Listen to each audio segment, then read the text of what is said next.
the seed of life. Om. Om is the blueprint, Om is the signature, Om is everything. So let's analyze how Om can be anything and everything. So these are the three different things that we can see in Om. So this is the first part, this is the second part, and this is the third part. And there is this fourth part, which is kind of looking at the integration of all these three states, and there is a dot at the end. So if we look at these two parts are very similar, and there is a third part and the fourth part. So we'll see how this plays out really in building the universe. So we'll do an analysis of this. So if we look at the building blocks of the universe, so we'll start with a neutron. So neutron has one up quark and two down quarks, and a proton has one down quark and two up quarks. So these two will become the building block for the next thing. So this dot represents the building block. So here the neutron, proton, and electron become the atom. So atom is an integration of all these three and is also a building block which will be used further in making new things. So moving further, like water has solid, liquid, and gaseous state. So solid, if we see, is kind of like the neutron, and liquid, proton, and gas like electron. Like electron moves freely and gas also moves freely. Like proton is tied to the neutron, and liquid takes the shape of the vessel it is in. So this analogy is always there. And if we look at something new like generative AI, so we have this large language model, and which has everything, and there is a prompt which leads to the output.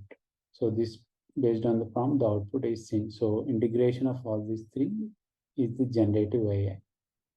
So if we look at the three base colors, the sky is blue, the plants are green, and the soil is red. So using these three colors, we can make all different colors by mixing them in different proportions. So the integration of these three is the colors. So if we look at other things like electricity is an integration of current, voltage, and resistance. So the current is the moving part like the electron, and voltage is like the proton. So we can see the analogy and how the same thing is playing out as we move up. So human consciousness is built from the mineral, plant, and animal kingdom. So we see like in the biographies of gurus how they say like I've been the mineral, I've been the plant, and I've been the animal. And this human consciousness is an integration of these three consciousness. And if you look at the body itself, we have this causal body, subtle body, and the gross body. So integration of these three is the full body itself. And time, we already know, like it has the past, present, and future. So the past is like a seed, and present is going on like the proton, and future is like the electron. It could be anywhere based on the past and the present. So if we apply the same to consciousness, so there are three different consciousness for a human being. So the deep sleep state, the dream state, and the waking state consciousness. So we'll see how this works for a human consciousness. So humans, we are living on the earth plane, which is the 3D, which is a 3D thing. And so as humans, we have these three consciousness. So the waking consciousness, dream consciousness, and the deep sleep consciousness. And there is a break in consciousness. So suppose there is continuity of consciousness in the waking state. Like we do something today, we pause it as we sleep, and then we continue the next day from the same place where we stopped. So the same thing is not applicable for the dream state. So there is no continuity of consciousness by default. And in the deep sleep, we are not sure like what are all the things happening. So all these things, like there are these three states of consciousness by default, which a human is born into. Like these three states of consciousness are represented by the A, U, and and together they give the Om.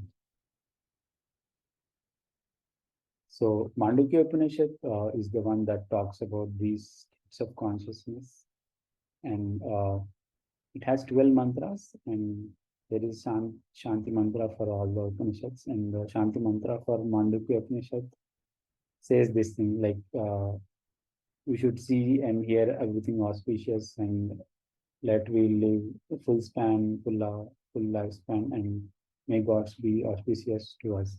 So this is the Shanti mantra, which kind of captures the gist of the Upanishad itself. Though it is only 12 mantras, the compressed form of 12 mantras, if we can understand, is in this mantra itself. So Mandukya Upanishad, so Manduka is like the frog. So in the frog consciousness, like how a frog jumps from one state of consciousness to another state of consciousness. So this is represented by the frog. Like we jump from one state of consciousness to another. Like we are in the waking state, and we go to the dream state, and we don't know when we went to the dream state, and it's a completely different consciousness for us. And even the deep sleep, we are not sure when we go from the dream to a deep sleep state, and it is a completely different consciousness, and we're not sure of what is going on there. So if we see like so the natural enemy for a frog is snake, and and snake represents kundalini. So one way of understanding kundalini is like this smooth movement through consciousness. So this is the ideal way a kundalini awakening has to happen and progress. So there should be a smooth movement through consciousness, which is represented by a snake. Yeah. So we'll get into the nomenclature of Mandukya Upanishad. So we have these three states of being, so three states of consciousness, which are living separately by default. So one is the Vaishvanara consciousness, so which is the waking state, where everything is external. And the next is the Taijasa consciousness, or the dream consciousness, where everything is internal. So these two are similar. One is external and one is internal. And the third one is the Prajna consciousness, where everything is in the form of the sleep. And this is represented by the deep sleep state. So where everything like condenses and goes and as a seed. So these are the three states of consciousness which we'll be using to explain many different things. So this is, we have seen the three states of consciousness. So this is at the individual level. So at the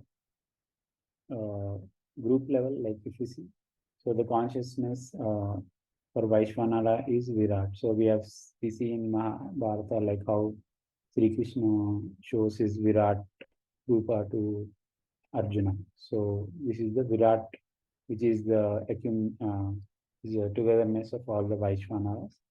And Hiranyagarbha is for the Taijasa. So the togetherness of all the Taijasas can be called as Hiranyagarbha, and Ishvara is for the Prajna. So we'll understand this using an analogy. So we have these three states of consciousness, which can be represented using the three states of tree, like the seed, plant, and the tree itself. So the seed has all the information needed, all the information of the plant and the tree. And plant grows up to become a tree. These two kind of look somewhat similar.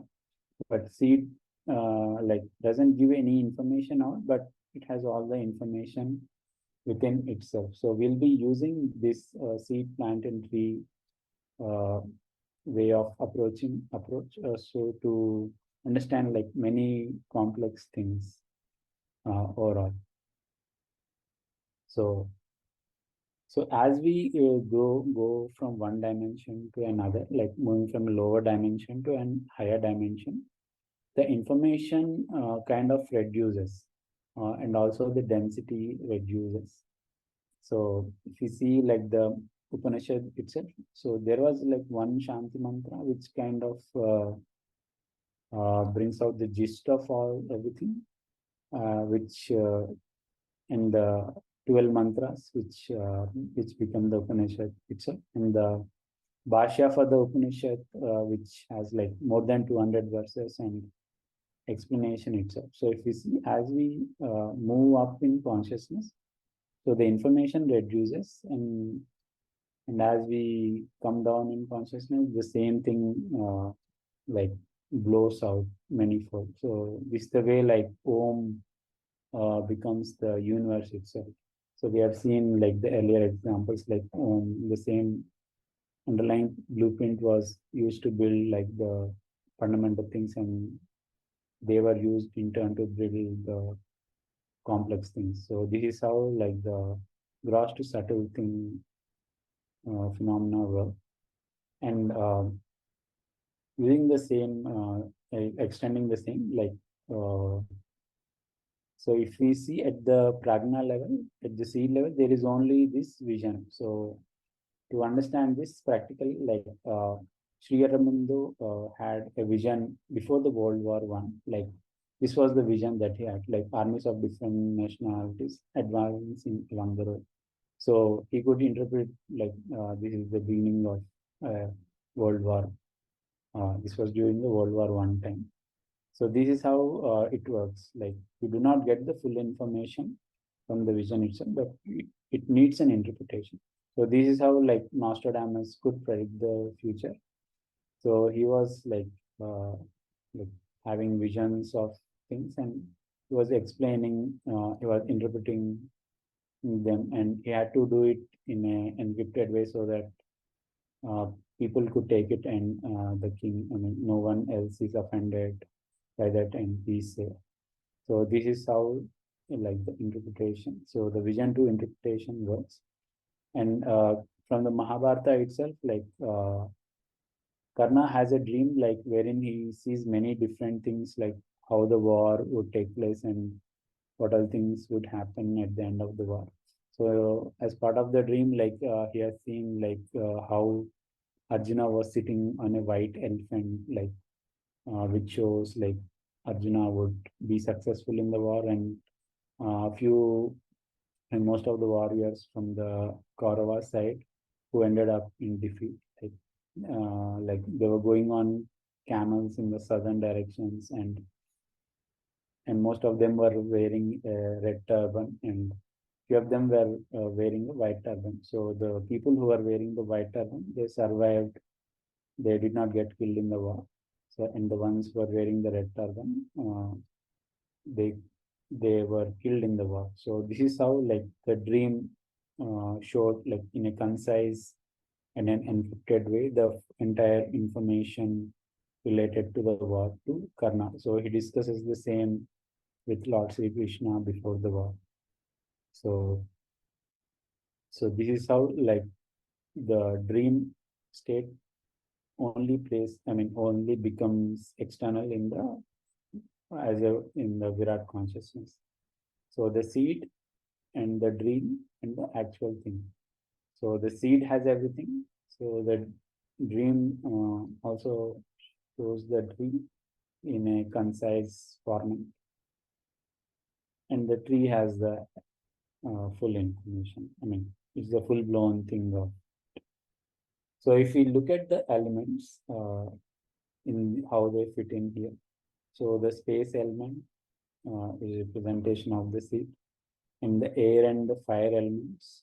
Uh, Within the dream state, there are like two kinds of dreams if we want to categorize them: encrypted dreams and the digestive dreams.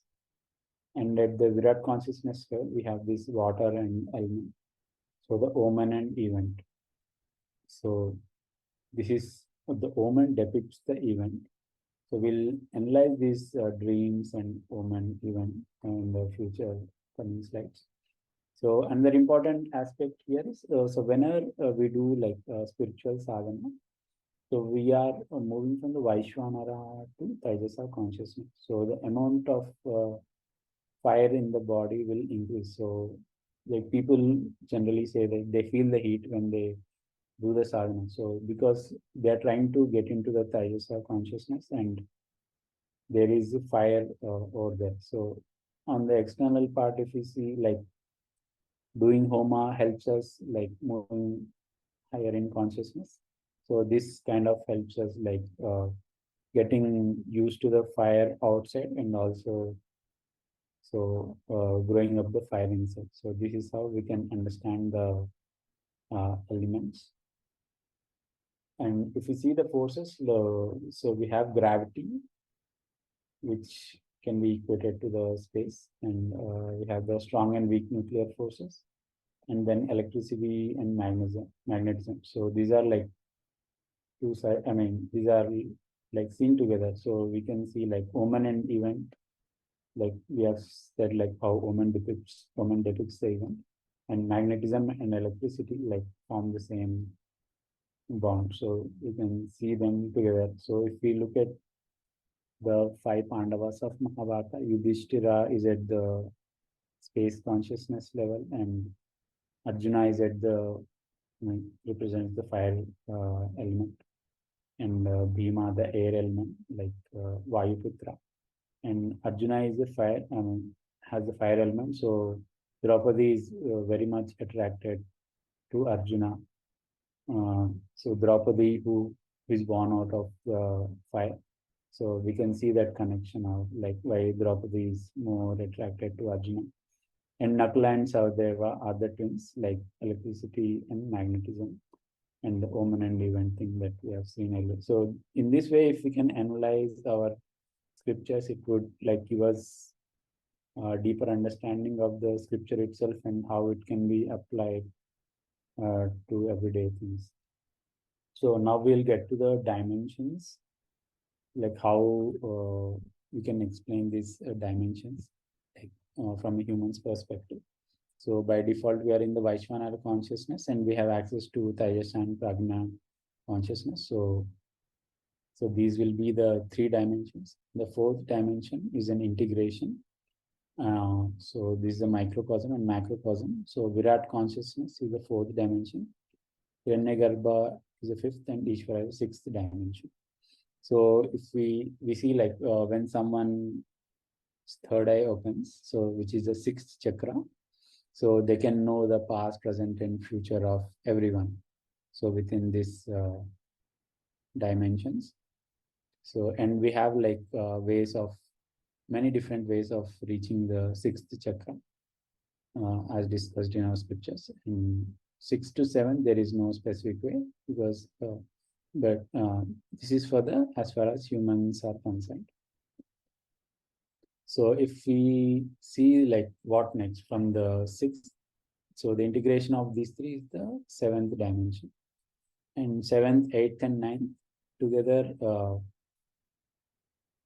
These are the new dimensions, and the integration of these three is the 10th dimension. Like we see, like the Dasha Mahavidya and all, and like how Sri Chakra has only like 9 triangles, and the Navaratris, like everything is the 9 has a very high significance in our scriptures. And if you see like the construct is the same, like however how we have done till now, like using Om, the blueprint of Om to build dimensions. The same thing can be extended further. Like so the 9 months in the Om represent the 9 dimensions, and this is the mother consciousness over here. And so if we represent 3 dimensions as Sri, like generally people put Sri in front of their name.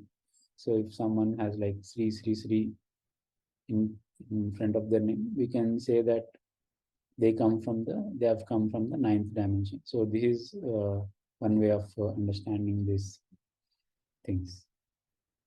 And so the next if integration would be like 9, 10, 11, and 10, 11, 12, and 13 dimensions. So the 12 dimensions, if we see astrologically, so the 9 are the 9 planets and the 12 are the 12 zodiac signs.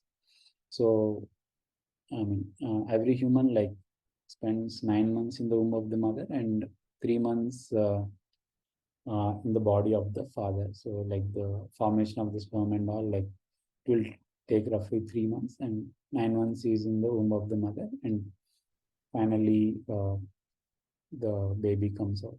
So if we see, like, this could be the dimensional limit to the human knowledge, and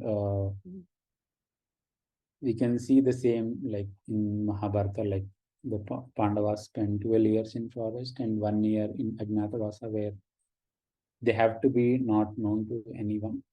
So, and they completed successfully. Like, so this could be a representation of the 13th dimension. Like, unless the dimension reveals itself, no one will know it. So, and also like if we look at the observable, the universe itself, like we haven't been able to fully comprehend like how big the universe is and all these things. So it is there could be like lot many dimensions which we are totally unaware of.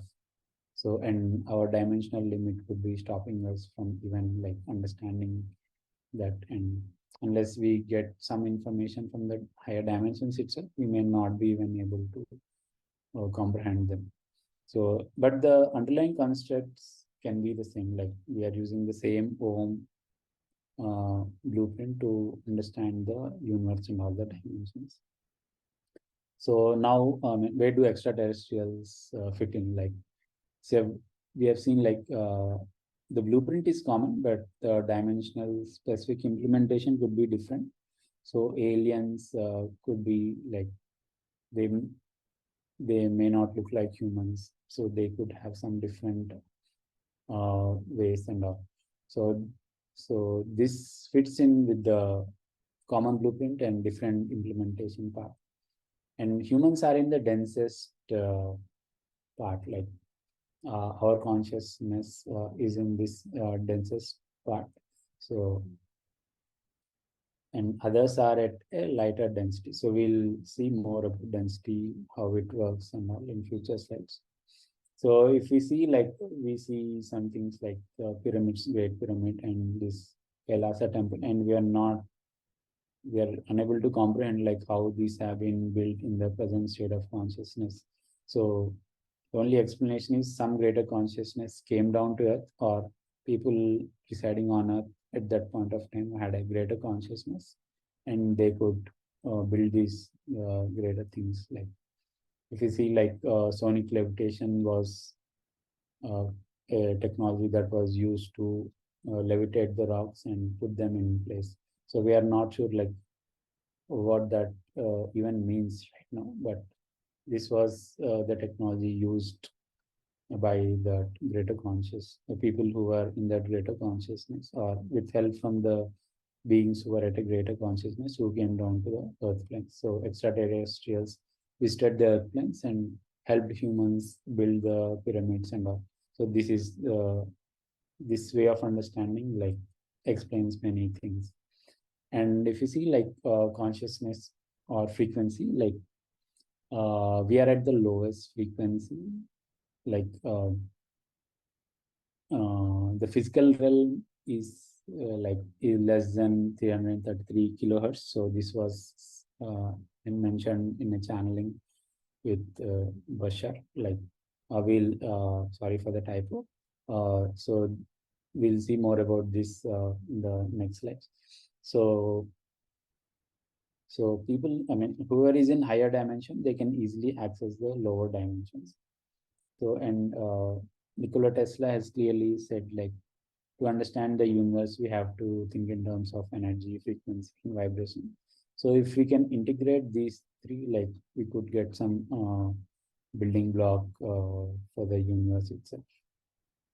So, human consciousness, to understand them, like, so the natural evolution is like mineral, plant, animal, and the integration of these three consciousness is the human consciousness. So And if we see like within the human, there is like a lot of junk DNA, which perhaps could be activated as we grow in consciousness. Then if we see like we are not fully, we haven't fully, I mean, we are not using the full potential. We have to grow in consciousness so that we fully access our true potential. So if we see like Thrilinga Swami, he lived for 280 years. He was born as a human, but he still lived for 280 years in the current uh, day and age. So this is a possibility for humans. And if we see like in Mahabharata, warriors were in their 80s, like in the 80s, and we see like current age, if we look at like 80s would be considered like an old age and not fit for war or something.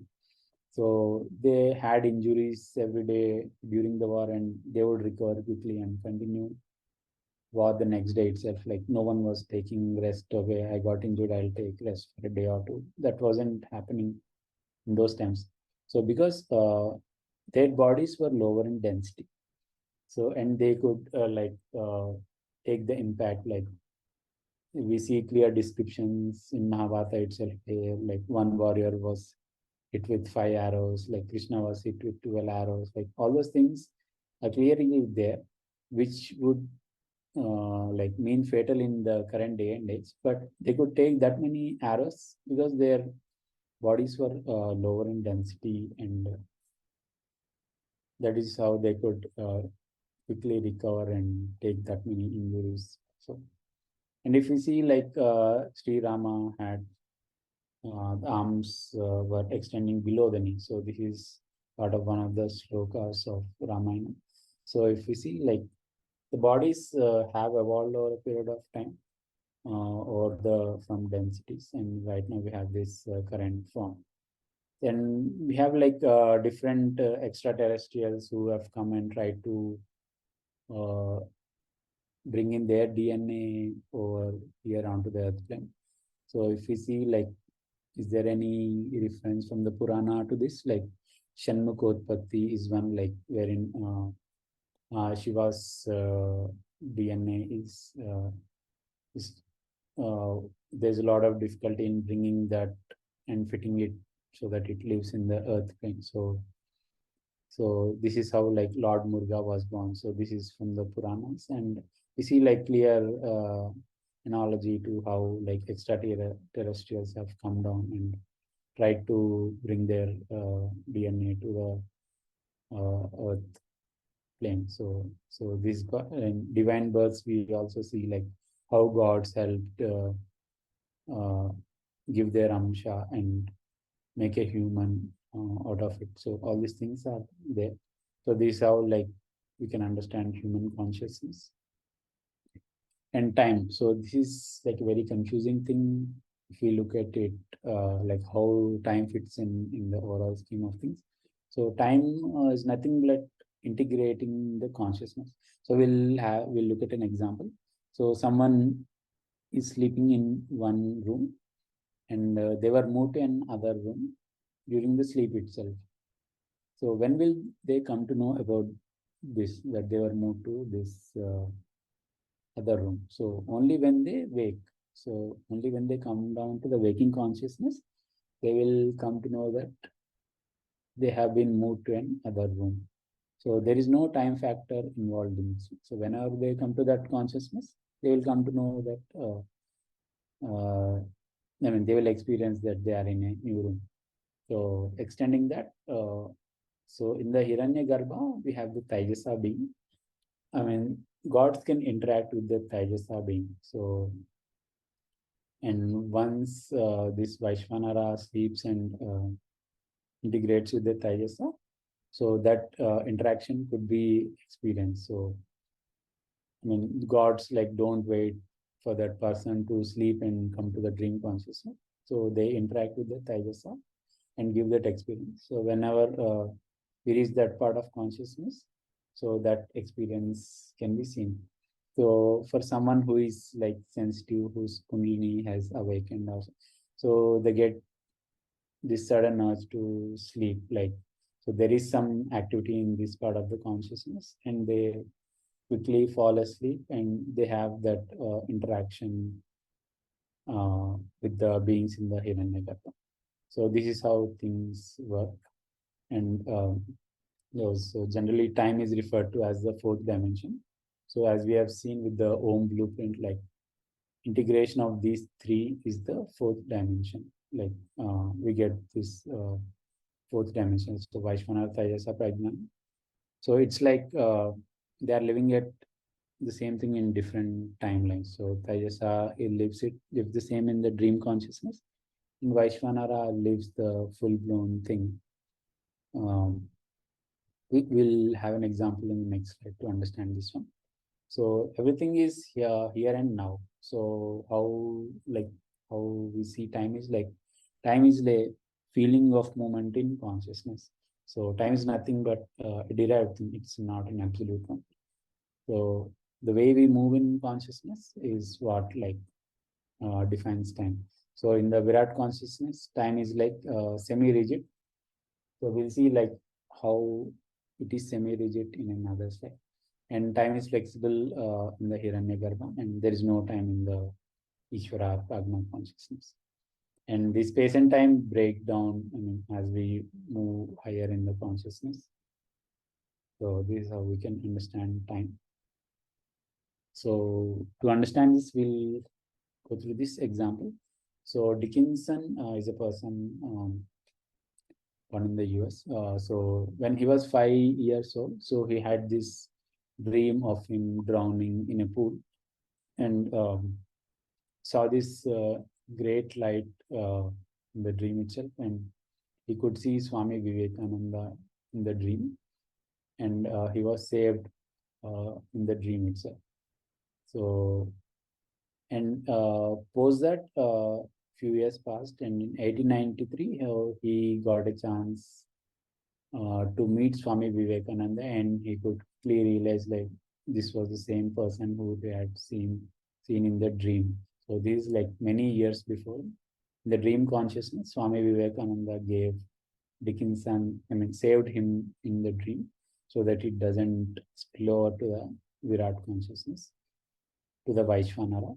So in 1893, Dickinson met Swami Vivekananda and asked him to be his guru, but Swami Vivekananda said that I am not your guru, and there will be a guru who will come to you in future, and he will give you a silver cup.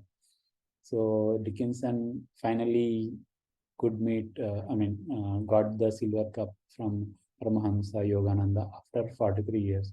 So Swami Vivekananda could foresee, because he was clearly, he clearly crossed this dimension, this sixth dimension of the third eye consciousness, wherein he could see the past, present, and future of everyone in these three dimensions. So incidentally, in 1893, Paramahansa Yogananda was born. So if we see the same, if for someone who can look through this consciousness, it's like a normal thing.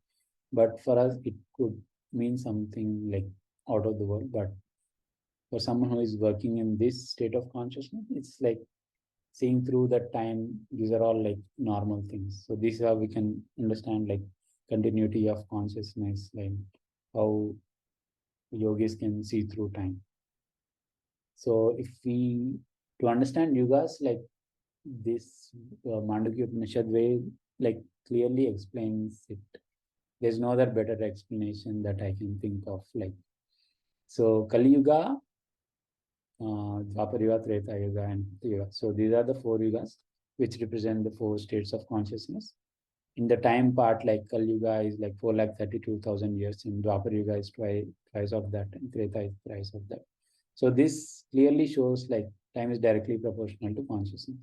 So Dwapara is an integration of these two consciousness.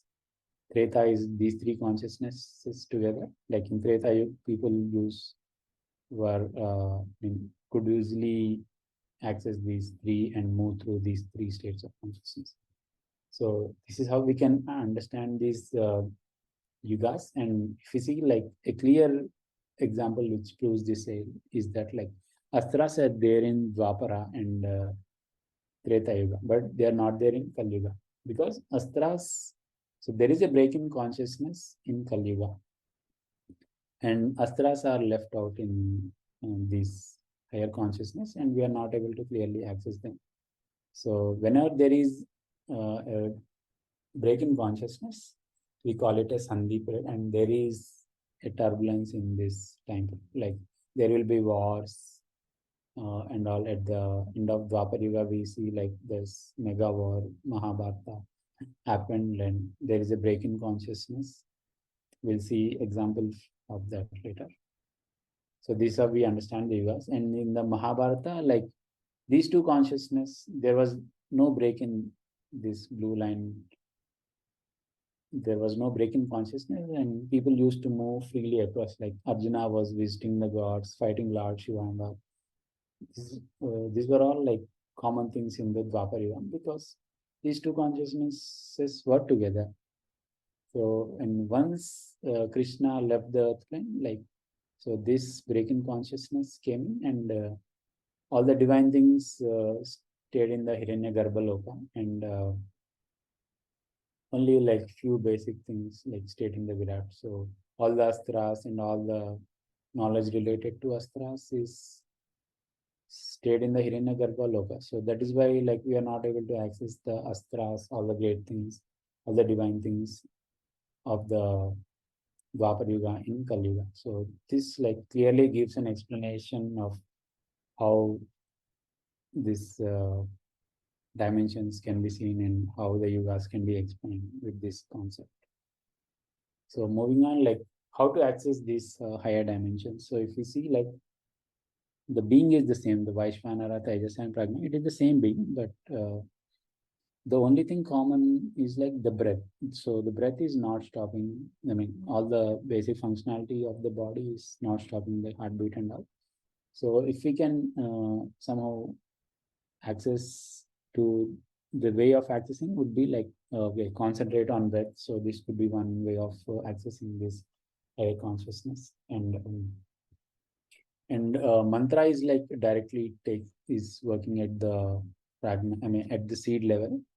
And I mean if we do like lot of once we cross that threshold and do that get that mantra siddhi, we'll be clearly working at the seed level. Until then, we have to take the help of the beings in the Hiranyagarbha. Like every mantra has a god, so the gods would help us.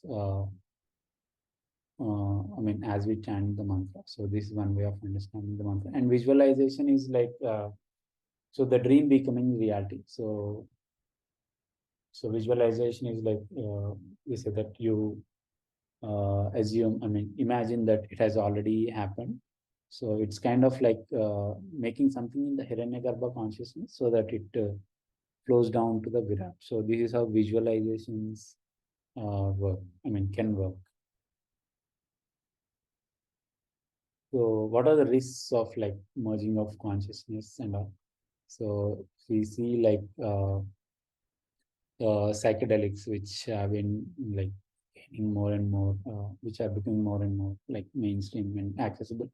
So psychedelics, so they create a bridge in this consciousness temporarily, and depending on the psychedelic medicine, the stronger the dose, the longer this bridge in consciousness could be there. Like so, people who go through this, who take the psychedelics, so they have this altered state of consciousness wherein they could meet some beings from the Hiranyagarbha consciousness or the dream consciousness, and all all kind of weird things happening.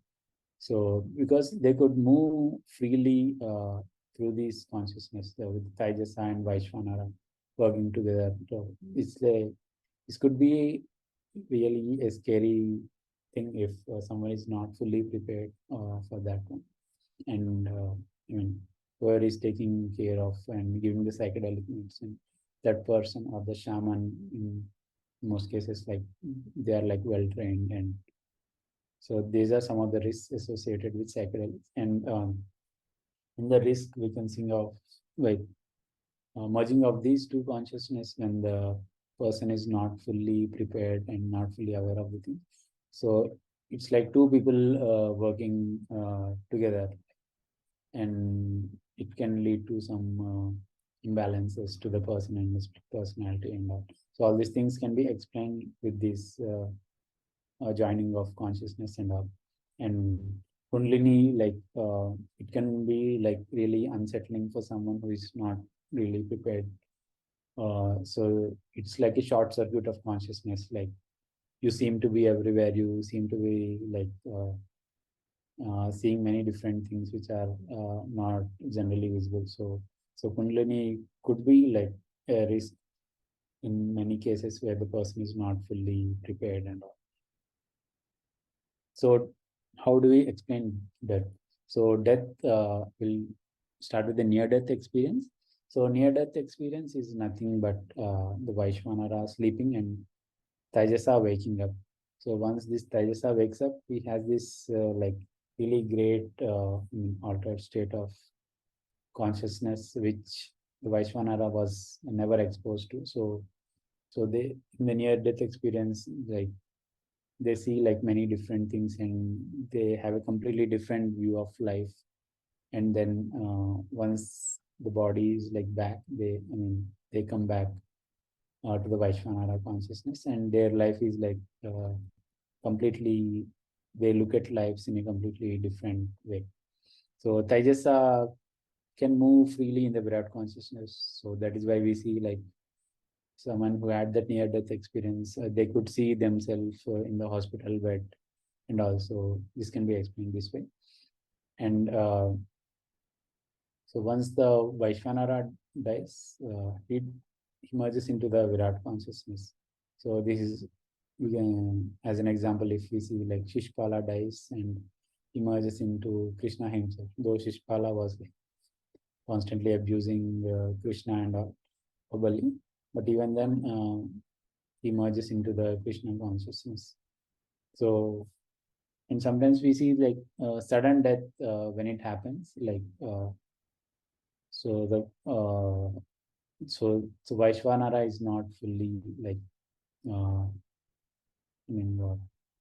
dissolved, and he merges into the Taijasa consciousness. So it could be a weird state to be in, and this can lead to some things like rare. This is very rare, but in ghost-like things appearing to people.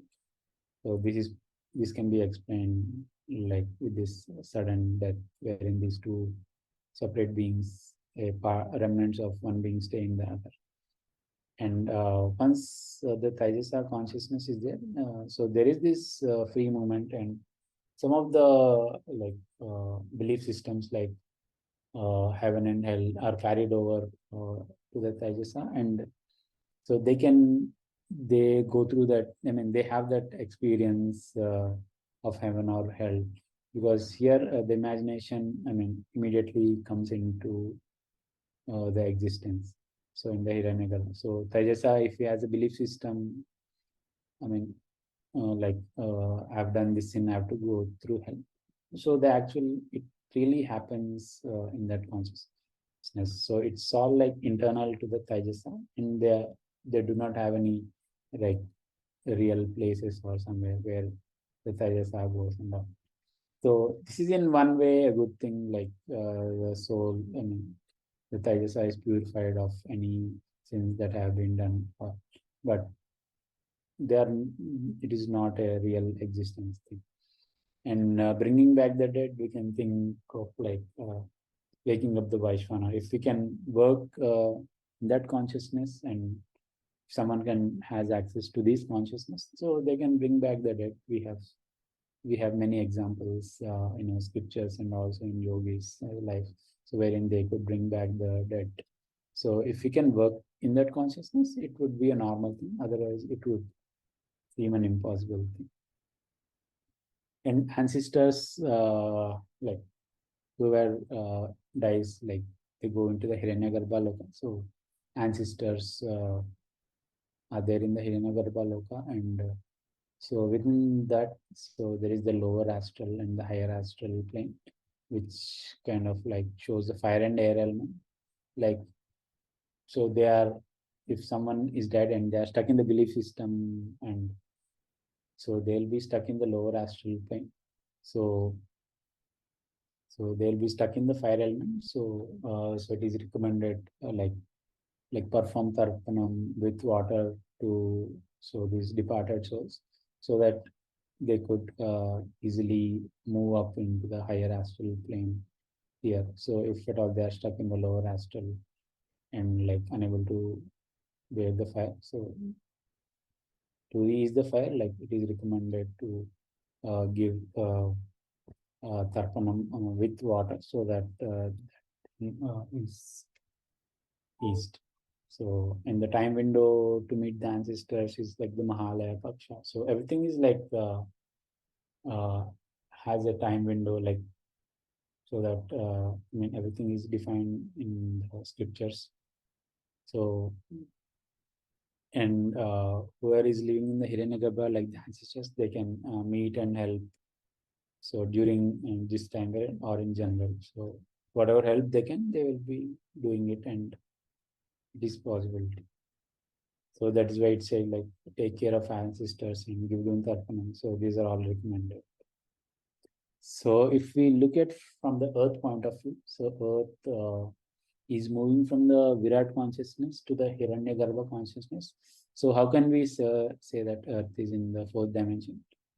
So, and moving to the fifth dimension. So Virat consciousness is like the accumulation of all the Vaishvanaras. So if you see like in this day and age, we are able to easily communicate with anyone in the world. Like we just need their phone number or email ID or anything, and we just can contact them easily. Like anyone can reach out to like hundreds of people. So these are all like energies of the Virat consciousness. So which are easily accessible to everyone because Earth is already in the Virat consciousness. And as it moves into the Hiranyagarbha consciousness, we'll see more and more people like working in the dream world, like some enlightened beings, like meeting them in the dream world and helping them, and all these things will become more and more common as Earth moves into the fifth dimension. And as we said, this is a turbulent period because there is a merging of these consciousness. So if to understand that 5D Hiranyagarbha consciousness, so we see like more and more people getting into this channeling. So how channeling works is, so there is any being like who could be multidimensional, who could move freely across these dimensions, and a Vaishvanara, a normal person who could go into the Taijasa consciousness, and they have, I mean, so they can interact over there, and the channel puts out the same information out into the, through voice. So this is how like channeling works. So the Vaishvanara, to take an example, Darren Lanka is a normal person, and Bashar is a multidimensional being. So Darren Lanka closes his eyes, and goes to the Taijasa consciousness, and he interacts with Bashar, and anyone who is asking him a question, he gets the answer from there, and then he brings it out and answers the question. So this is how like channeling works. And when we see like more and more people channeling different entities, as we move into this, as Earth moves into this 5D consciousness, more and more people will be easily able to access this Hiranyagarbha consciousness, and channeling will be like a common thing in, more acceptable and a common thing in the near future. And so if someone has a guru, like guru has access to the Hiranyagarbha consciousness.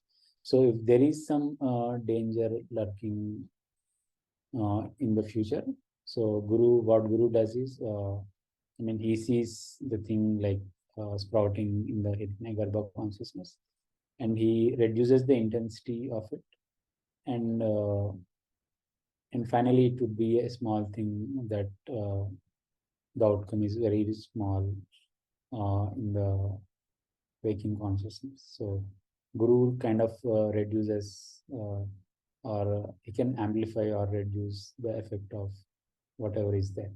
So so more and more people will be kind of seeing like how the Guru is working the Hiranyagarbha consciousness because Earth is moving into the 5D consciousness. So this is like a very important and really like ground. I mean, really like out of the blue, which no one like would really expect. So so we see like the Simpson show is seen to predict the futures. So how does this work? So so so we have seen like how the plant becomes the tree, how the dream becomes the reality.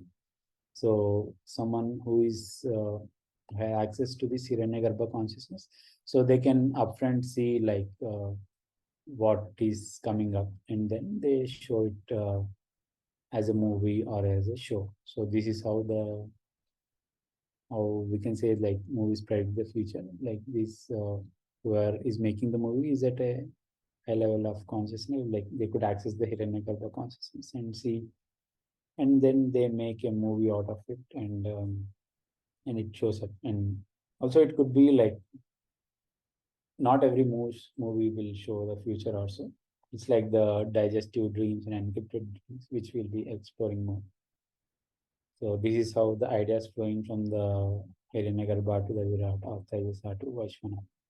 So right now if we see like movies are showing how we are moving into this 5D consciousness. So if you see the elements, the element in the Virat is the water and fire is in the Hiranyagarbha consciousness. So we see movies like which are depicting the working together of water and fire consciousness. So these are kind of depicting how these two consciousnesses are merging. So this is a movie RRR wherein we see the water and fire element working together. And if we see like Avatar movie 2 and 3, they are like water and fire working together. So the common ideas and different implementation. So the idea is like water and fire are working together, and the implementation is in like different formats. Like this is one movie, and this is like two different movies and all. So the ideas are common, the implementations are different. So this is how like movies can depict the future. So let's delve deeper into these three consciousness, like the seed, plant, and the tree consciousness. So to understand this, let's go through a couple of examples from the life of Ramana Maharshi. So when Ramana Maharshi was a young kid, like he used to go into very used to sleep like very deep, like, and it used to be difficult to wake him up because he was in the sleep, like he was going into these higher dimensions, and it was difficult to bring him back into this Virat consciousness. So we can see like we can there itself it is clear that he has come down from the higher dimensions to help humanity. So and another example is like to understand the seed consciousness is from the life of Ramana Maharshi itself. So Ramana Maharshi was asked to plant some seeds, like the disciples were planting some seeds. And Ramana Maharshi was asked to plant few seeds. And he said it clearly that if I plant a seed, it will not sprout. So the touch of the Guru is like it can bring about that change in the consciousness if we are open to it. So gurus can bring about a change in the seed level, which is like clearly shown in this example. So gurus work at the seed level. So if you see like Master CVB, so he clearly says that you invoke me and I will make the changes at the seed level so that all of your past karma is like wiped out and you start afresh. So so this is how the gurus work at the seed level. And Pandit Sri Rama Sharma Acharya, I mean, he has clearly said that like I made the changes and for the entire humanity, of course, at the seed level, like heaven on earth is a possibility. I mean, is already there in the seed consciousness, and it will just come out naturally. You just have to be open to that and work towards that dream, so that you are at the forefront. You need not, like Krishna saying to Arjuna, see, these warriors, I've already killed these warriors.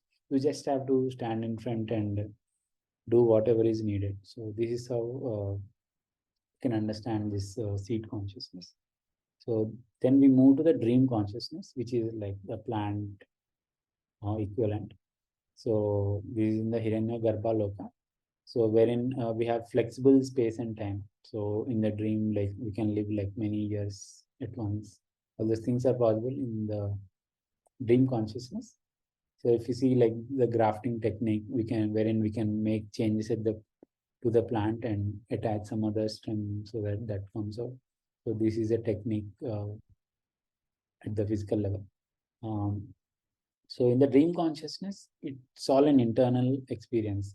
So whatever the food we eat, the subtle part of food has an effect on this consciousness. So it is recommended to eat good sattvic food, which is cooked by yourself. So because if the food is cooked by someone else, so their thoughts also enter the food. So this can be clearly explained with an example, like Mahatma Gandhi, who is like clearly advocate of non-violence. He had a dream like wherein he was seen to be killing his mother. So I mean, on inquiry, like how did this even happen to? How did this dream even enter the mind of Mahatma Gandhi, who is like always thinking about advocating non-violence? So the person who cooked the food, like he was a convict, and he killed his mother, and the food cooked by him carried that thought, and it played out in the Hiranyagarbha consciousness of Mahatma Gandhi. So this is how we understand this one. And another important thing from the Krishna is like we see this Ras Leela wherein like all the gopikas are like dancing with Krishna in in. So how we can explain this one is like so someone who has full control over the Hiranyagarbha consciousness, like all the Tejasas are there, like all the Gopikas are there in this one. So he can create this common experience for all the Gopikas. So this was the experience created in the Hiranyagarbha for all the Gopikas for them to experience. So because Gopikas had a life of their own, so they had their own husband and children. So and they were like they had the desire like we want to be with Krishna and all, which is clearly not possible. It would disturb their personal life, their family life. Everything would be disturbed if Krishna starts entertaining them in the Virat consciousness. So what he did was like he gave an experience in the Hiranyagarbha consciousness to all the Gopikas, and whenever they feel like they were missing Krishna, they would go into that part of consciousness and experience that. So in this way, their personal life, their family life would not be disturbed, and the dharma at the Virat level would also not be disturbed. So this way, like God had to create that experience specifically so that it doesn't disturb the overall dharma, and everybody is like the devotees are all satisfied. So this is how like the dream consciousness works. And in the wakeful consciousness, which we are all aware of, so we are just reaping the fruit of whatever is there. So whatever we have planted, so it became a tree and we got the fruit. There's no other option but to either taste the fruit or be unhappy with it.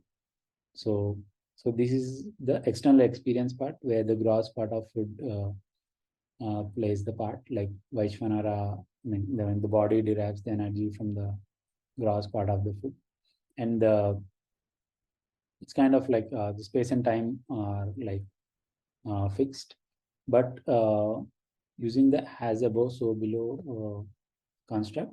So the space and time can be made flexible with technology, but we are yet to achieve that flexible that technology wherein we could make like the time and space flexible. So right now, if you see the total area of Earth is like constant.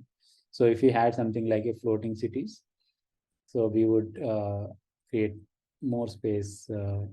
We could be flexible with space. And coming to the time consciousness, so we already know like how the time is different in different parts of the universe. So if we have like a bad time astrologically on the Earth plane, so we could go to some other part of the universe wherein like a few years it will be like a few days, and we go there and then come back to the Earth consciousness. By then, the 7 years would have, I mean, whatever that time period would have passed.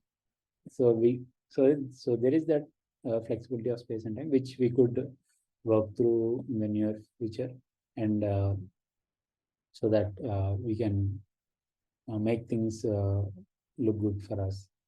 So this is in the vehicle consciousness. So we see like the Saptarishis are also there in the this Virat consciousness. So we can see them, but only thing is like they are not, I mean, they do not seem to be active in this plane of consciousness.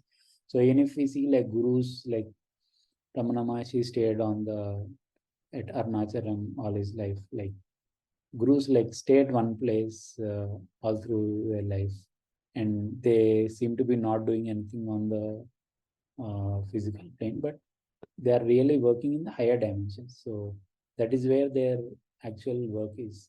So if we see like Sri Aurobindo was in Pondicherry like all his life, I mean most of his life. So this is how like gurus work.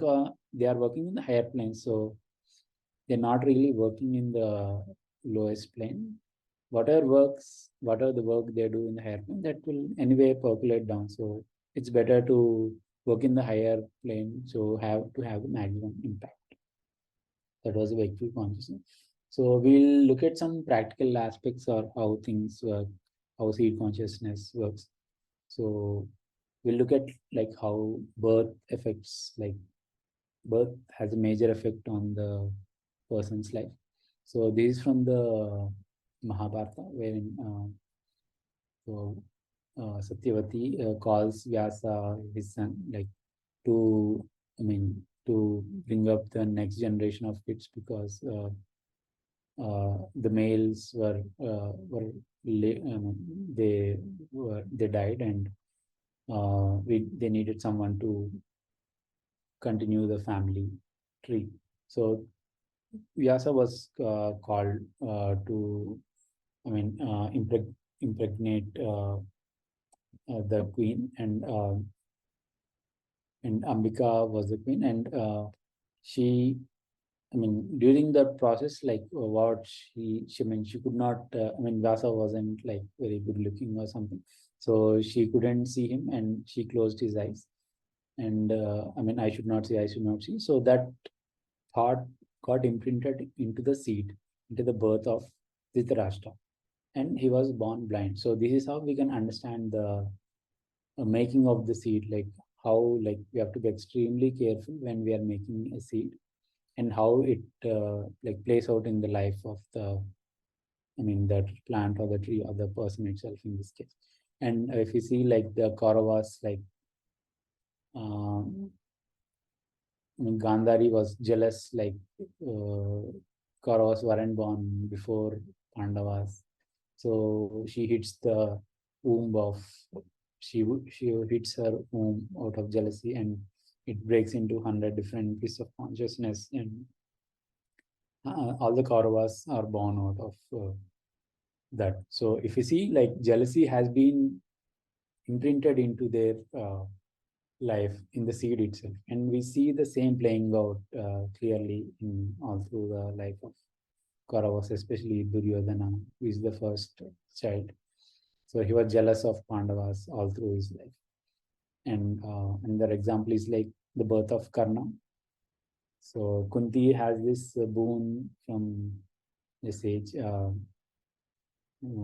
wherein she could get a child just with the mantra itself, and she wasn't sure like whether the mantra would work or not, and she just like tests the mantra, and the sun god appears and gives Karna uh, as a boon. So this is how like, so it was not like a planned thing. It was just like testing of the mantra, and eventually like Kunti had to leave Karna, and the whole thing it leaves an imprint on the life of Karna, and how, and that eventually plays out in the longer run, like whether that, I mean, in the wartime he has these astras, but he wasn't sure like whether the astra will work or not because of the curse he has during his life.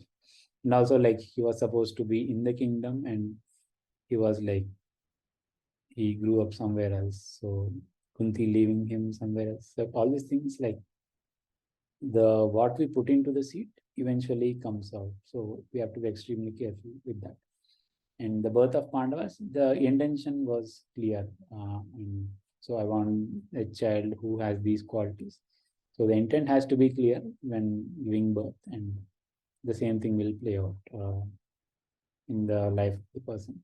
So we see like Arjuna, like before the birth of Arjuna, like Pandu and Kunti do 1 year of austerities to beget this great child. Then that is how it pans out eventually. And also Vyasa says that when he was called in to impregnate the queens, he says that let the queens observe vows for 1 full year. So that would be like the minimum preparation needed to, like, if you want like a divine child or something, we have to prepare ourselves and have that thought process, like we need divine child. So this is like what Vyasa indicated. So so if we look at another practical example, so Kavyakanta Ganapati Muni is a great rishi, we can say. Um, so when he was to be born, so his mother and father had these I mean, two visions, if you can say. I mean, one, the mother had this vision in her a trance-like state, wherein vessel of fire from the sun god's idol was given to her. So this clearly indicates like there is an amsha of sun in Kavyakanta Ganapati Muni. And Nrsimha Shastri, the father, when he was meditating, he had a vision of a boy crawling out from the Ganpati idol towards him. So we have an aspect of Ganapati also in this, in the birth of Kavyakanta Ganapati. So this is how we can see. I mean, we have also seen like how the information becomes subtle and subtle as we go higher in consciousness. So these two are also examples for that one. So when we are preparing a seed, so we can see like how we have to be extremely careful. We have seen examples of that earlier, and we'll see one more example. So this is from the Kiro astrologer who, who came out with this case. So a man committed a crime, and the way he committed a crime was written, I mean, in some novel. So, and how the connection came about was the mother, when she was pregnant, she had a lot of interest in reading this novel, and she read this crime novel few times when the boy was in her room. And when he grew up, like the way he committed the crime was the same way as he described in the novel. So this is an example. We see like how we have to be extremely careful when we are creating something, we are fabricating a seed or giving birth and all. So we have to be extremely careful, like what we put into the seed, and even for general things, the same. I mean, the concepts are the same. Whether we are making, whenever we are starting something, we have to be extremely careful. And in Western astrology, we have like the prenatal solar eclipse. Prenatal eclipse has a significance. Like the chart is analyzed from this one. So prenatal eclipse, I mean, the seed is being prepared and there is some dot on the seed, like how it works out. All these things can be analyzed through astrology. So when the prenatal eclipse will have some effect on the person, and like like going into the seed consciousness, these could be like different ways of entering into the seed consciousness, like knocking something out of the seed, like fasting, monoratha, darkness retreat. So these all like kind of can bring out the deep rooted things. Like in Mahabharata, we have this clear explanation. Like, so if even if you do some gravest of crimes, you have to fast for these many days in this process, so that you like that intense penance, so that you can get rid of that whatever you have done and which has entered your seed consciousness. So these are some of the recommended ways of like getting into the seed consciousness. And all like monoratha, darkness retreat can bring out some of the deep rooted fears within us. So as we go into now, there is a chance of entering this seed and bringing things out. And another thing that we see, like when we do some intense sadhana, so there could we enter that seed consciousness and we could bring out something which could be undesirable and all. So when we do some intense sadhana, so there could be some bad things that might happen, but it is kind of like knocking it out of the seed. So it is a good thing in the long run. It could be like a minified version of the same coming out in the Virat consciousness. So all these things, like these are all the ways we can understand the seed consciousness. So we'll take another example, important example, to see like how the same thing can be applied to any entity. So if we take India as an entity, so what was the thought process behind creation of India? So this is what Lord Sri Krishna told to Sri Aurobindo.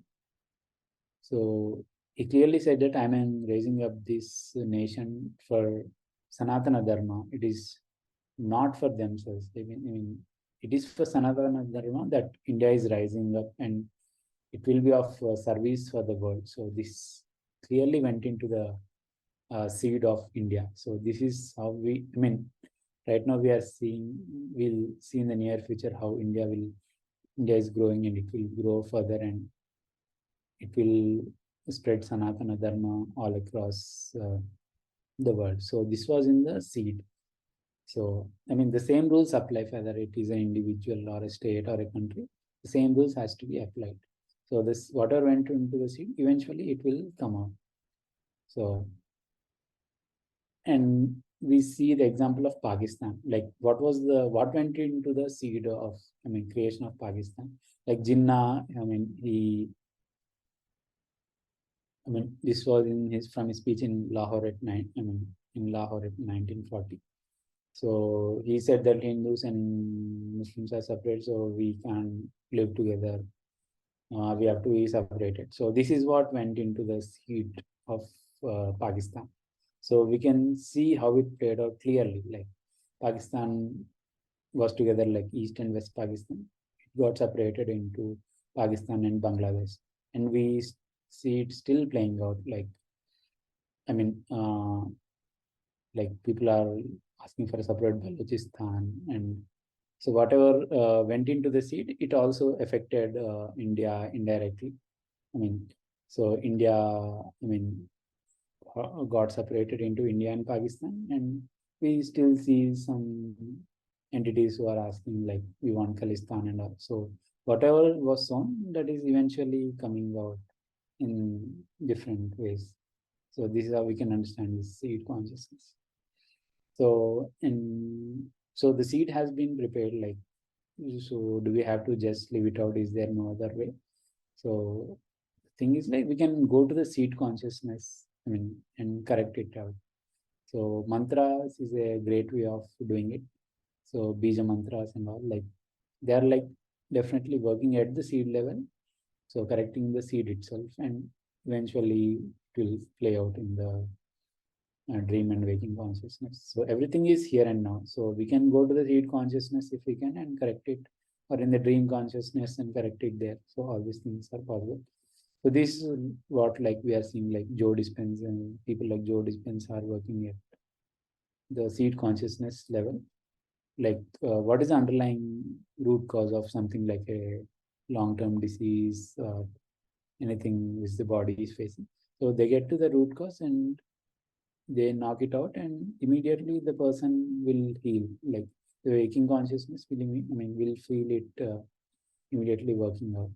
And it need not be like a great thing. It could be like anger towards someone which has entered the seed, and it has grown itself into a disease. So if we let go of that anger at the seed level, it will eventually correct itself in this other two levels. So this is how we can do the seed correction.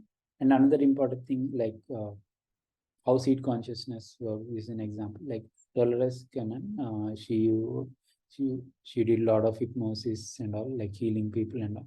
So in one hypnosis session, she was working through one of her clients at this seed consciousness level, and she could make a connection to Nostradamus.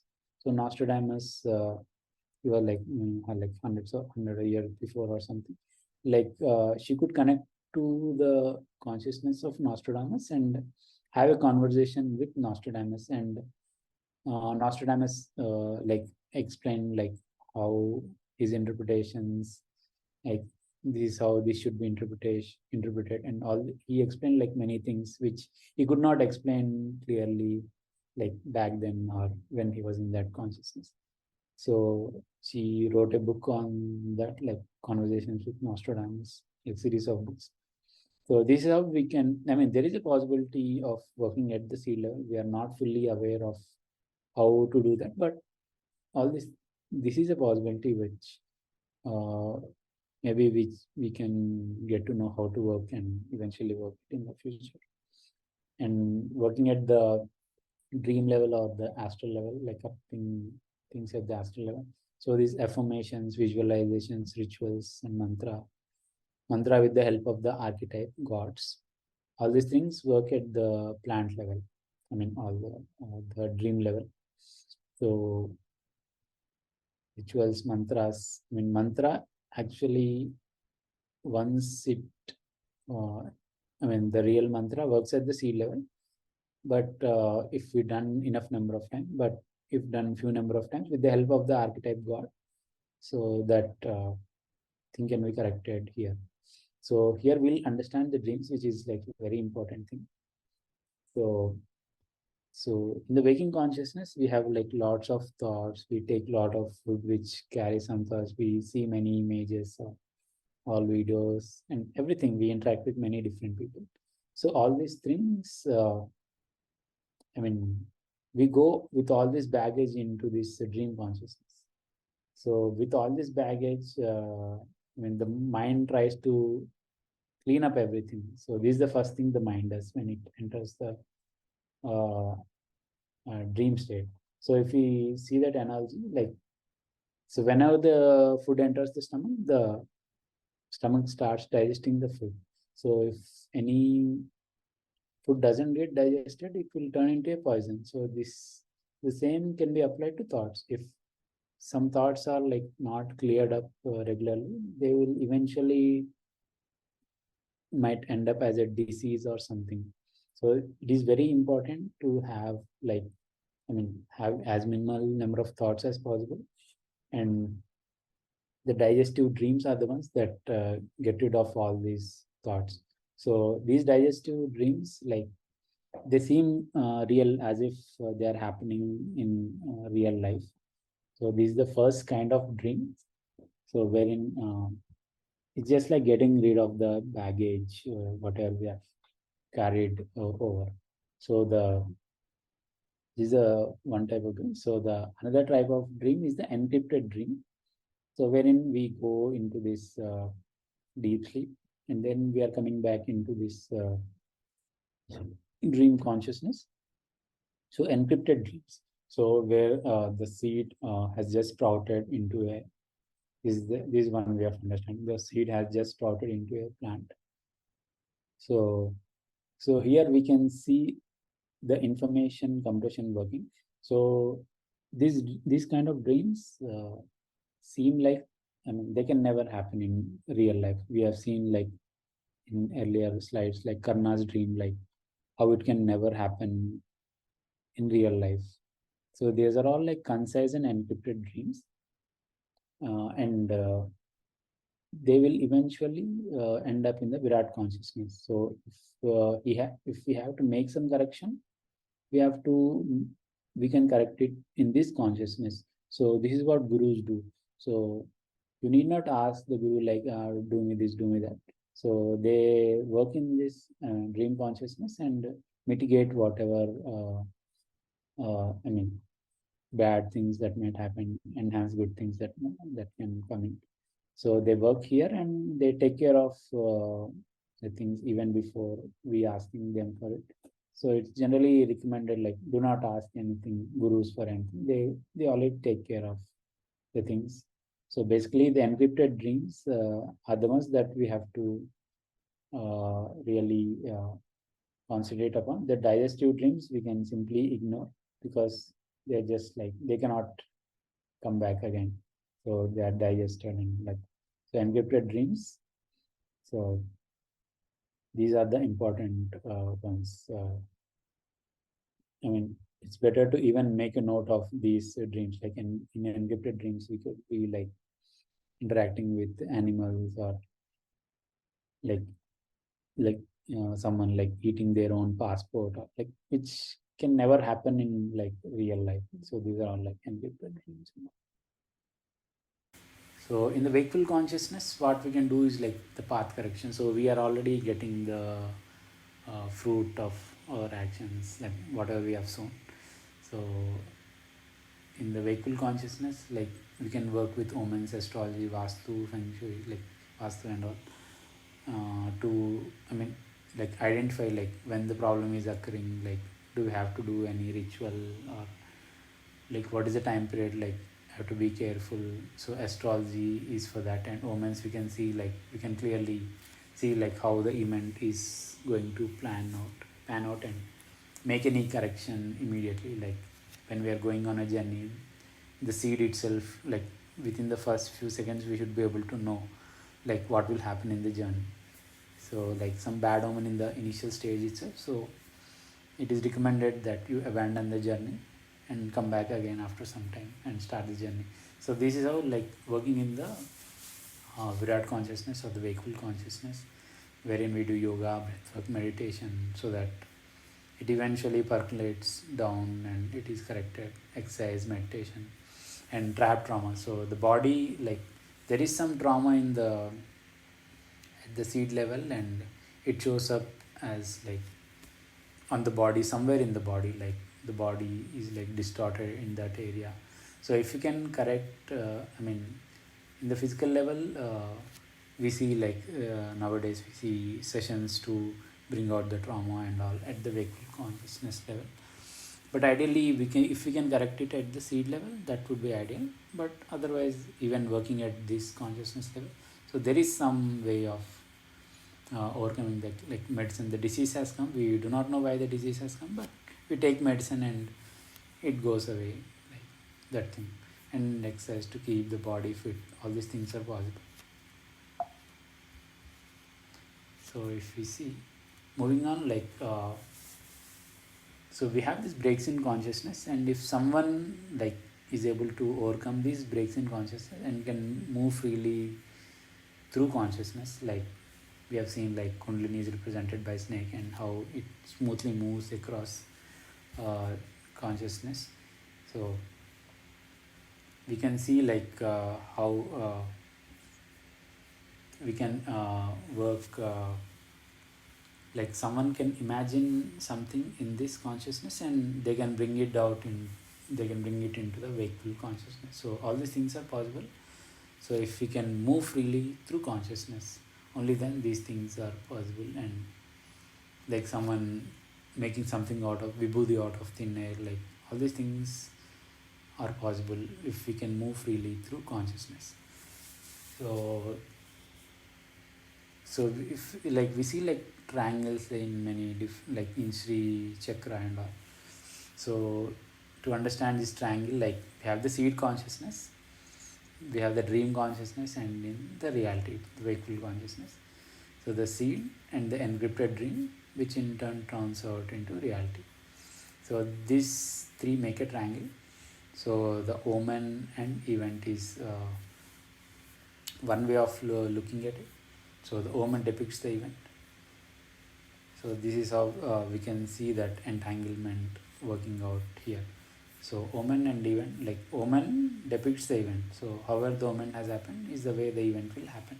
So there is that clear entanglement here, and between the dream and the, so the way the dream happened is the way reality occurs. So that is that clear entanglement we can see. And using the as above so below construct, so if we can draw three more triangles over here, so we are kind of reaching that Sri Chakra here.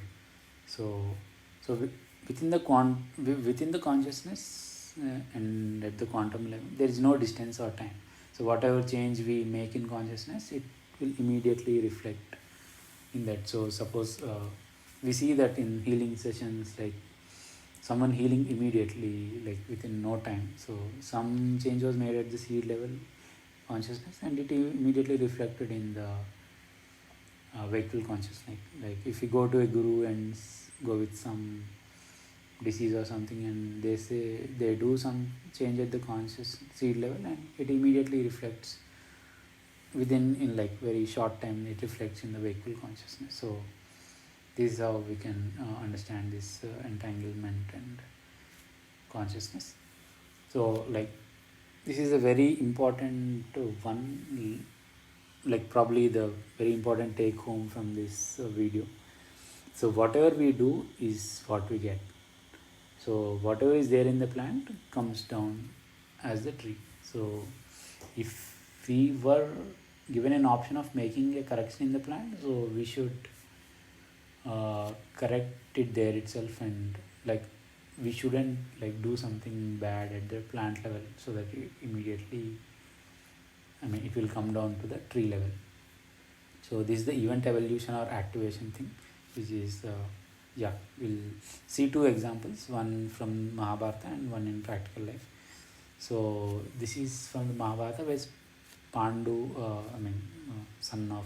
the father of Pandavas, he goes for hunting, which it was as per dharma at that point of time.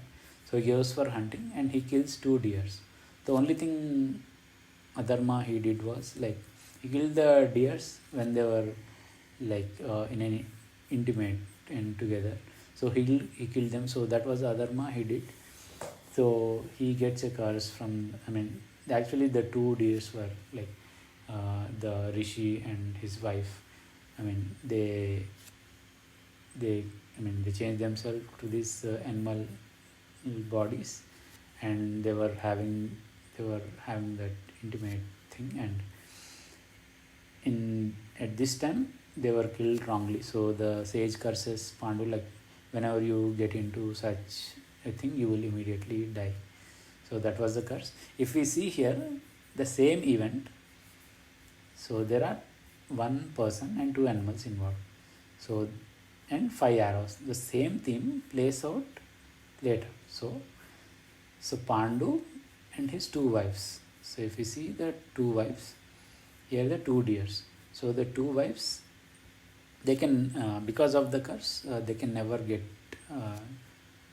close, sexually.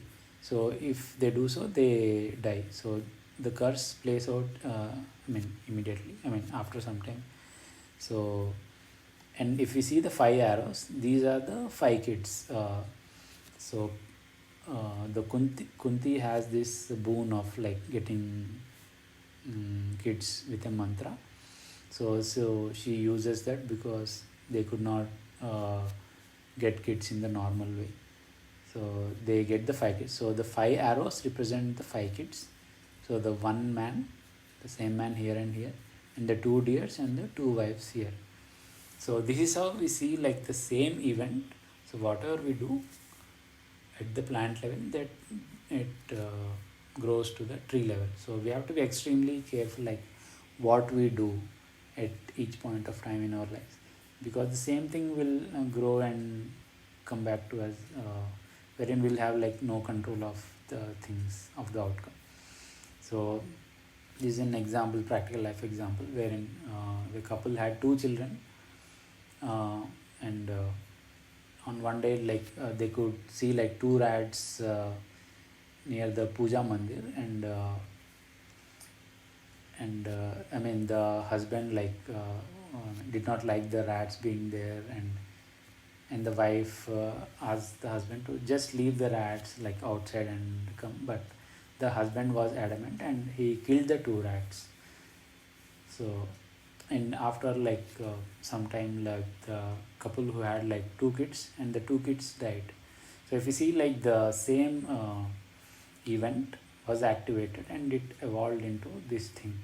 So it's not like past life karma. I mean, these are all like, we'll see more of it in the uh, coming slides. So it's all in the present life. So they did something in the present life and it became something, it grew up to become something in the present life itself, not in some other life or something. So this is an important thing which everyone has to understand, and like this can be a real take home from this video if you want to understand it and use it in their daily life. So we'll look at the event evolution at the kingdom level, like what happened, from one example from Ramayana and one from Mahabharata. So in the Kishkinda Kanda, so we see like two brothers, Vali and Sugriva, and Vali, he doesn't listen to his younger brother, whatever good suggestions he gives, and he falls apart with his brother, and Vali tries to kill Sugriva, and he also takes his wife Roma. So against I mean, Sugriva doesn't like that. So, and they get into a duel fight, and Sugriva takes the help of Rama, and eventually Vali is killed in that fight too, and Dharma is established. So this is in the Kishkinda Kanda.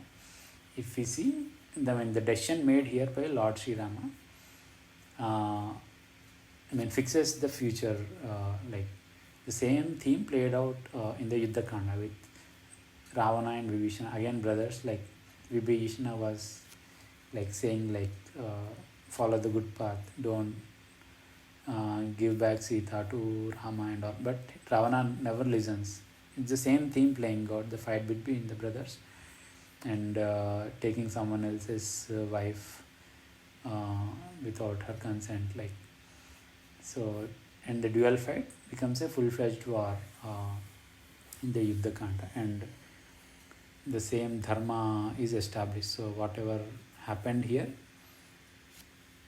has grown up at a bigger level into this one. So this is the same thing, like plant becoming the tree, or you can call it event evolution. So it is the same theme playing out. And in the Mahabharata we see like Draupadi, like Kichaka, like trying to, I mean, behave badly with Draupadi, and Bhima like kills Kichaka because of that, and he also kills all the 105 brothers of him, and so this is in the Virata Parva, and in the Virata Parva, like another kind of a mini war happened, battle happened between the Virata kingdom and the Kauravas, who come for the wealth of the Virata, like the cows. So, and Arjuna defeats all the Kauravas in that war. And the same theme, if we see in the Kurukshetra war, again Draupadi, Duryodhana humiliating Draupadi, and Bhima killing all the 105 brothers. It's the same theme playing out on a bigger scale. And if we see the Virata Parva, the fight was for like wealth of like cows and all. Here the fight was for the kingdom. And if we see even the subtler aspects of the war, they carried over, like in the Virata Parva war, like Arjuna shoots arrows at all the Kauravas and all of them fell like with the Sammohanastra. But Bhishma, like he wakes up, the the effect of the astra did not fall on Bhishma, and he wakes up and starts fighting again. So the same theme played out in the actual Kurukshetra war itself. Like Bhishma did not die with the arrows. He because he had Icha Mrityu, and he fell there and he stayed there for some time and then eventually left his body later. So if you see like the plant and the tree, you can see the same thing growing out here and playing out here. So sow and reap, like this is an important thing which everyone has to understand. So like what are we sowing and what we sow is what we reap. So we may not be able to understand the connection, but here are like we can see like a way of like how we can make the connection and see like what have we sown and how it came out in later. So if you see like Draupadi was humiliated in the Sabha, right? Like what was the thing that she saw which led her into this kind of so during her like Swayamvar, so Karna was also invited to her Swayamvar, but she kind of humiliates Karna, saying, I don't want to marry a person of this caste. Like in front of everyone in the court, Draupadi insults Karna, and Karna doesn't say anything. So he did. So that thing so Draupadi's whatever she has sown eventually came out to her in the Sabha, wherein Dushasana misbehaved with her in front of everyone. So the same whatever was sown came out in later. So another example, like Upapandavas were killed in sleep during after the Kurukshetra war. So like what have the Pandavas done so that they ended up in this thing? So if you see like so when in the Laksha Gruha episode wherein fire was set into the house itself, so the Pandavas set fire to the house and escaped from a hole from the bottom. They made a hole and they escaped from the bottom. But there were 5 people, and so there were 5 people who were still sleeping in that house, and their bodies got burnt. They died eventually. So if we see like 5 people and a woman, and the same like Upapandavas, like they got killed in the war in their sleep. So the same theme has played out clearly here. So this is how we can identify what have we sown and what we are reaping. So the same theme has to play out. So if we are ending up in some situation, so we have to see like what was a similar situation that we made, and the same thing that is coming out now. So this is one way of identifying these connections within the events. And if we see like Duryodhana, the same thing like seed, plant and tree thing from one example. So the root, activation and result. So Duryodhana, he was Rishi asked him to give back the kingdom to Pandavas, but he shows his arrogance and thumbs his thigh and does this thing. And the seed was sown there itself, like misusing some part of the body, and it further activated. At least he could have corrected in the plant consciousness, and but he didn't. Like it got activated further, like where he misbehaved with Draupadi, saying, "You have to sit on my thigh" and all, and it eventually grew into a tree, like wherein in the fight between Duryodhana and Bhima, the same part was like hit by Bhima, and he eventually had to suffer and leave his body. So this is how things work. Like the seed, what we put into the seed, it becomes a plant, at least we can correct in the plant, or it eventually grows into a tree. So this is the seed identification or preparation. So whenever we are doing anything, so we have to be careful, like what are we planting anything wrong into the seed, so that it eventually comes up. Are we planting anything good? So we have to keep looking at our deeds, what we do. So looking at the Mahabharata example, so when Duryodhana was born, it was clearly the omens weren't great, and the astrological chart, I mean, everything was seen, and it was clearly mentioned that he is the destroyer of the clan, so we have to get rid of him. But Dhritarashtra doesn't listen to anyone, and that is how eventually things end up, like Duryodhana destroying the entire clan. So at least if we can identify something at an early stage, we should do some corrective action, either abandoning the seed altogether or doing some correction at the plant level. So the earlier identification, the better the cure for that. So I mean, we have seen initially how the blueprint, once we identify the blueprint, we can apply it anywhere. So if we were to apply it to a journey, like we are starting a journey, we have to see the omens, they show what is there in the seed and how, and if we can read them carefully, we can see what will be the outcome of that. So all the possibilities we should be able to see in the seed. Once we train ourselves for that, I mean, we should be able to see, at least if not fully, at least some part of what is a possibility in the seed, and we have to choose wisely whether this is the right thing or how it will end up. If we can see that continuity of consciousness, we can make the right decision. And using that, so suppose we are starting something new, so we can think of it like we are making a new seed. So whatever goes into the seed has to be auspicious. So we have seen from the very first, Shanti mantra of Mandukya Upanishad, this is clearly shown, here everything auspicious, here everything auspicious. So this is, as we are making the seed, we have to be very careful what we put into that. So the first meeting, during marriages, the first meeting is very important.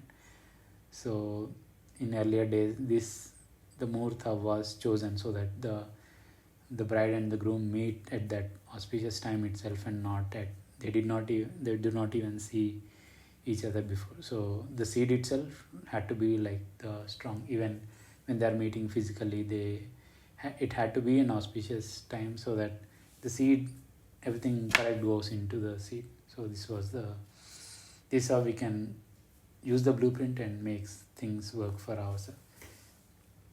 So if you see, moving on, conscious integration, so we have seen how different dimensions are there, and entities from higher dimensions can move freely into lower dimensions. So this is what Osho has said, never born, never died, just visited the earth plane between these and these dates, his lifespan. So it is clear it's all movement in consciousness. It's just we are not able to move in that consciousness, or not able to identify the connections, or not grow in consciousness. We are not able to move into higher consciousness and all. So if we can integrate the consciousness, we should be able to move freely. So if we see the consciousness, we haven't fully understood how it works. In the Mahabharata, we see Vidura merging into Yudhishthira. So this the two consciousness are merging into, Vidura is merging into Yudhishthira. So this is how consciousness can work. So if you see the life of Pandit Sri Ram Sharma Acharya, so it's his guru comes in him at an early age and comes in and says that these have been your past 3 lives or past 3 consciousness, and this is your present one. And if you see it is an integration of all these 3 consciousness, so it is at a much more higher level. So Pandit Sri Rama Sharma Acharya is called a Yuga Purush because is at a much advanced level of consciousness, because it is an integration of these three consciousnesses, and it's all like advancements in consciousness.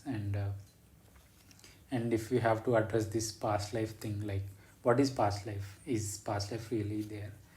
So if we see, like, if you take the life of someone whom we know, I mean, the same person is different in different times of his life. As a young person, he could be totally different from as he grows. Like within the same thing, like within the same life, we are seeing like the person is changing drastically from one to another. So do we say that he is living different lives in the same, or is it the same life? So what is this like past life that we are talking about? So if we see, like, one way of understanding it, past life is untied consciousness. So we were at that at some consciousness level, and we did some things, and then we came to this consciousness level and we are doing certain things. So it is kind of like past life or past consciousness, we can say. So this past life thing is like movement across consciousness, and we can move so fast in consciousness. Like this is what Pandit Sri Ram Sharma Acharya says. We can move so fast in consciousness that every day should be like a new life. So if we can make that strides in consciousness level, then every day will be like a new life. And also rebirth is only possible from higher dimensions. So this so if we take the human, like human is an integration of animal, plant and mineral consciousness. So if a human is not able to hold on to this consciousness when he is leaving the body, so it will eventually disintegrate into this other consciousness. So this is clearly seen in examples in the life of Shirdi Sai Baba. So wherein two of his disciples, they fight and eventually die. So they are born as, they had a conflict, they fight each other and then they die, and they get into the animal consciousness. So they become the natural enemies, like snake and frog. So they are fighting at this animal consciousness level. So they have disintegrated from the human consciousness and they became the animal consciousness, and the same conflict is continued over. So it's not like they'll be born again as human and fight over that. So this was clearly shown by Sai Baba, like how this frog and snake are the same people who were there before. So, and once an animal consciousness, once the fall to animal consciousness happen, if there is help of a divine master, mostly with the law of vibration, if we were like had a divine life, we would normally be attracted to a divine master. If we take the example of Ramana Maharshi, like there was a dog, there was a peacock and all. They were all like divine beings in their previous life. They were not born again as humans, so that is to be noted. So they were at high level of consciousness already, and with the help of Ramana Maharshi, they could attain whatever the next state of consciousness is there. So if we see, this is how like conscious integration works, and there is a possibility for humans to evolve into multi-dimensional beings. It's just that we have to integrate the consciousness and the whatever states of consciousness we have just discussed, like Taijasa, Vaishvanara, Prajna. If we can integrate the consciousness and move to higher dimensions, so we can like move up the chain slowly. So there is a possibility for humans. And if we see like past life, so generally if we see like whenever someone says, oh, I'm having this bad time in this life, so maybe generally people say, oh, maybe you have done something wrong in your past life. So is it the past life or the present life? So if we look at the same life events, so I've given like the event evolution construct, event activation. So if you can pinpoint the what thing, like what is the thing that has been done in the current life which has resulted in this karma or whatever event you can call. So it's just that we are not able to connect the things, we are just blaming on the past life and all and all. So we have to see, like, from the beginning of the seed, like how did the thing enter the seed. Like we have seen in the case of the Kiro example, like the crime novel entering the seed, and that bent of I mean the person had that bent of mind. We have seen in the example of Dhritarashtra and all. Like we have to see, like, in the form, from the formation of seed till the present date, what are all the things that have happened. If we can analyze them, and we should be able to clearly find the connections, like how we ended up in this situation. It's not like randomly some past life is dictating our life or something. It is all in the present life. We have to start from the seed consciousness till the present day. So this is how we can like overcome, have an explanation uh, to say that there are no past life. It's all like starting from the present life. So past life, it's only there for the, if we are already in the higher dimension and we have taken a birth in lower dimension, we can, so like gurus discovering their past life, like I was born in this in this time period, I did this, like all these things can be there, like and also like consciousness, we have seen that Nostradamus example, how Dolores Cannon could speak to Nostradamus. So this is another example from the Mahabharata itself. Like, after the war, like all the widows and all were weeping and all. So Vyasa summoned all the warriors back to the wakeful consciousness, and all, they could meet each other. So the consciousness can be continued if we know, like, how to work with consciousness, how to move it across dimensions. Like it is a possibility. So if we see, like, so generally we blame, for an individual we blame it on the past life, right? So for a country there is no past life, so whom will we blame it on? So if it works, it has to work for a country too. So what is the past life of a country? So we have seen, like, starting from the seed is what, where things start. India is when it has started at the seed level. Pakistan is when it has started at the seed level. So there is no past life for Pakistan and all, because Pakistan also was India itself, right? So it should have the same karma if we have to go by this karma theory. So it doesn't work that way. So it's all like starting from the seed to the present day, what are all things have happened, and that will give you the thing. And disintegration without a holding force. So if there is no integrating force in the atom, it will disintegrate. So this is how it is. So if a human in this lifetime is not able to integrate his consciousness, all the three beings like Taijasa, Vaishvanara, Prajna, is not able to integrate into this and move to a higher dimension, it will eventually disintegrate itself into lower dimension, maybe after some time or something. So the only thing that will stay is the Prajna, and these Vaishvanara and Taijasa will eventually disintegrate to whatever they are, and the thing goes on. It's not like they'll be born again. It doesn't work that way.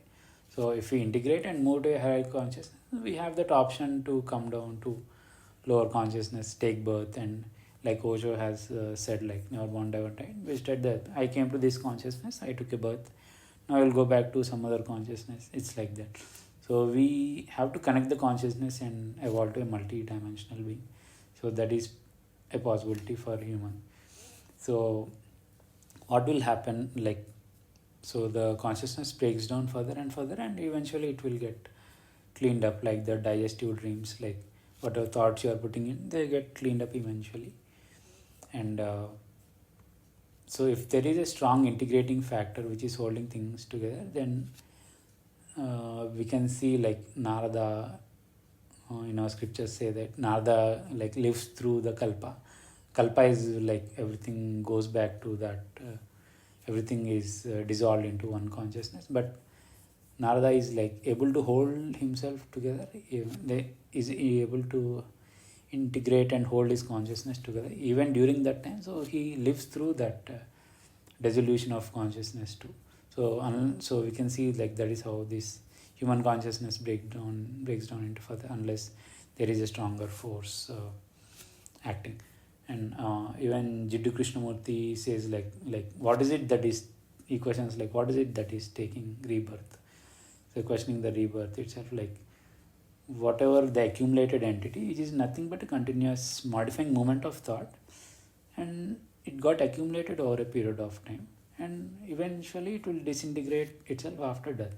So what is it that is taking birth? He questions the past life and rebirth theory using this one. So unless there is like a strong integrating force, then only we move higher up in consciousness, and there is a possibility for rebirth into lower consciousness. So this is how we should understand rebirth. So another important thing is like scientific spirituality. So science and spirituality are not two separate things. So whenever there is a great advancement in science, so there is also a great advancement in spirituality. So right now we are seeing like a lot of advancements in AI and all. So we should be seeing some equivalent growth in the spiritual realm, which we are seeing, but it is growing in, it is not getting the widespread thing like how the scientific developments are getting, because very few people are working in spirituality. So the thing is also like it's not fully blowing up like the scientific progress that we are seeing every day. Like we see something around science every day, but on the spirituality level we don't see the same thing in news every day. So scientific spirituality, science and spirituality go hand in hand. So whenever science opens up, also spirituality opens up. So if we look at this 1880 to 1920 period, so there were like great discoveries on the scientific side, and they were like great yogis who lived during that time, who took our consciousness to a whole new level. So Vivekananda, Master CVV, Amaravindra, Ramana Maharshi. And on the scientific side, Einstein, Tesla, Curie, and Ramanujan. Like they're like not two separate things. Like if we take the life of Srinivas Ramanujan, like he had all the formulas revealed to him by the goddess in his dream itself. And he was not like asking, okay, give me some new formula or something. He was getting all of them from the Devi in his dream consciousness. As a Tajasa, he was able to see all the scientific things which till date we haven't been able to like use them. The formulas are there, but we haven't been able to use them technologically. So if you see like science and spirituality go hand in hand. So whenever there is great scientific spiritual science thing coming up, there should be something equivalent spiritual thing coming up. So we should watch out for this one in November 2022. So if you see like the Science of Women's book was released, and around the same time this chat GPT and all the AI thing is like blowing up. So this is one example we can think of. So and consciousness is like it is being advanced every day. So it's not like it is stagnant, and gurus are coming up like taking birth from higher dimensions and helping humanity grow like to advance their consciousness. So I would like to thank my two gurus from the bottom of my heart for helping me in this path, and eventually giving me that what inputs needed so that I can make this video itself. So thanks to my gurus.